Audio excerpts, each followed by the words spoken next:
Hai, assalamualaikum warahmatullahi wabarakatuh. Selamat datang di video pertama aku dan channel aku ini. Semoga kedepannya berkah ya, bermanfaat buat kalian semua. Jangan lupa klik like, komen, dan subscribe-nya juga buat ngedukung channel ini supaya berkembang ya. Oke, di video pertama aku ini aku bakalan ngebahas tentang cash flow kuadran. Apa sih cash flow kuadran? Cash flow kuadran itu merupakan suatu konsep yang diperkenalkan oleh Robert T. Kiyosaki untuk menemukan atau mengetahui sumber pendapatan manusia. Jadi tujuannya Robert T. Kiyosaki ini memperkenalkan konsepnya supaya kita itu bisa mendapatkan kebebasan finansial dari segi waktu, peluang, ataupun kinerja kita. Oke, konsep ini tuh membagi pendapatan manusia ke dalam 4 kuadran. Yang pertama itu ada employee atau karyawan, yang kedua ada self-employed, yang ketiga ada business owner, yang keempat ada investor, yang disingkat jadi ASBI. Nah, yang pertama ini adalah E untuk employee atau karyawan. Kuadran ini ditempati oleh kelompok orang yang bekerja sebagai karyawan di perusahaan atau bisnis yang bukan milik mereka. Mereka digaji dengan pasti setiap bulannya, dan tak sedikit juga orang-orang yang ada pada kuadran ini pastinya mencari keamanan dan jaminan untuk hidup mereka. Tak sedikit orang juga berpendapat kayak saya ingin mencari pekerjaan yang aman dan terjamin dari berbagai macam tunjangannya. Apa sih kelebihan dan kekurangannya dari kuadran ini? Yang pastinya di dalam kelebihan mereka mendapatkan gaji per bulan dengan tetap, tetapi ada kekurangannya juga. Kekurangannya apa? Karena seorang karyawan itu sewaktu-waktu bisa aja di PHK dan di out begitu saja. Setelah itu perusahaan bisa dengan tenang mencari gantinya dengan cepat juga. Yang kedua ada self-employed atau mereka yang bekerja untuk pekerjaannya. Contohnya seperti dokter, aktris, lalu ada pemilik salon, mereka yang membuka usaha-usaha kecil, atau mereka yang memiliki satu pekerjaan dengan keahlian mereka. Jadi misalkan tuh kan seorang dokter, mereka itu mendapatkan penghasilan kalau ada pasien. Terus kalau seorang aktris, mereka mendapatkan uang kalau ada jobnya juga. Jadi kalau di dalam self-employed ini, kalian akan mendapatkan uang sesuai dengan usaha yang kalian kerjakan. Tapi kekurangannya, kalau kalian sakit, kalian gak punya tenaga untuk melakukan sesuatu, kalian tidak akan mendapatkan penghasilan karena gak ada yang menjamin.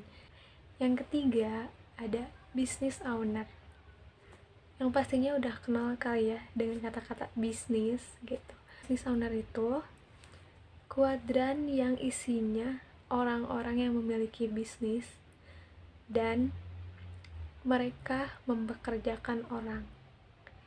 Jadi mereka bekerja dengan sistem mereka. Di kuadran ini merupakan seseorang yang memiliki perusahaan mewah, dan mereka juga bisa saja sewaktu-waktu meninggalkan kantor karena sudah mempekerjakan karyawan-karyawan yang menurut mereka ahli di dalam bidangnya masing-masing.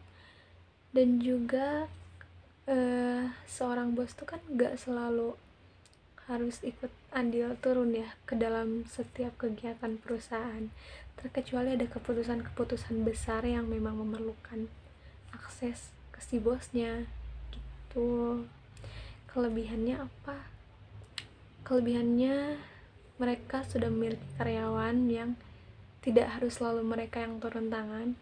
Tetapi kekurangannya, yang namanya perusahaan pasti ada bangkrutnya atau enggak naik turun dalam keuangannya juga. Yang terakhir ada I untuk investor. Mereka adalah seseorang yang tidak perlu susah payah bekerja karena uang yang sudah bekerja untuk mereka. Maksudnya apa? Seperti kayak pemilik saham, obligasi, atau real estate. Cara kerjanya hampir sama seperti bisnis owner tadi. Mereka tidak perlu susah payah turun tangan langsung karena uang yang sudah mengalir itu bisa menghasilkan tanpa perlu kita yang turun tangan langsung. Enak gak sih? Jelaslah enak. Tapi ingat juga terkadang orang selalu ingin enaknya aja tanpa mereka ingat di dalam satu keenakan tersebut pasti ada lika-likunya buat sampai ke tujuan itu. Gak usah terlalu terlena deh sama hasil. Yang penting kita usaha dulu.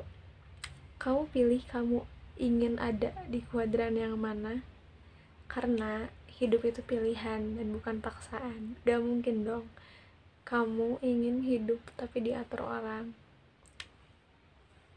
Pilih dengan pilihan yang baik ataupun terbaik. Terakhir aku mau kasih tahu ada sedikit quotes atau kata-kata dari Ali bin Abi Thalib yang berbahagialah untuk seseorang yang bisa menjadi tuan atas dirinya sendiri, menjadi pemandu untuk nafsunya, dan menjadi pemandu untuk bahteranya.